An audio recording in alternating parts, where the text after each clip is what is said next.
that link of taxes. Because when you look at revenue shortfalls, like the one we've just seen, 50.8 billion rand announced, possibly that's the closest link to how ordinary people will be affected. Unfortunately, we haven't heard much of what taxes could be raised or adjusted in the February budget, and that brings with it some uncertainty, doesn't it? Yes.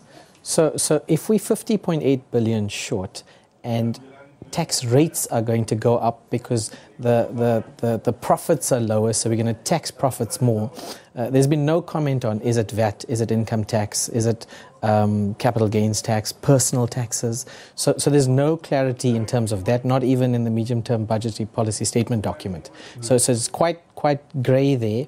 The reality is, if you look at indirect taxes, if the economy is down, you could increase a rate. But if nobody's transacting, you've got a higher rate on zero, so you're still going to get zero. And I want to expand on that. What you're basically saying is that we have an economic growth rate at 0.7%. That's right. That points to the fact that the economy is not as active as it should be. Yes. Therefore, people will transact less and pay less tax. So there's a bit of a quandary there, isn't there? So the risk then is that if you're looking from a government perspective, the place where you can get money when an economy is sluggish is on personal taxes, because your salary is going to stay the same.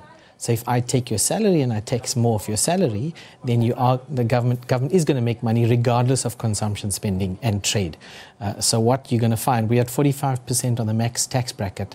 I don't know how much higher you can go without getting people to start looking back and saying, we can't afford this. As the South African public, we can't afford this type of tax, because it's not that we pay 45% tax at the maximum rate. We pay rates, we pay VAT, we pay levies, we pay SABC costs. There's lots of other costs. So if you bring the effective tax rate of what a South African pays, it's a lot more than 45%. So to increase it, it's going to be astronomical. So we'll have to stay with that uncertainty until February. Well, we'll continue with this discussion here now. But first, let's just get more reaction from those political parties. Abra Barbria is at the steps of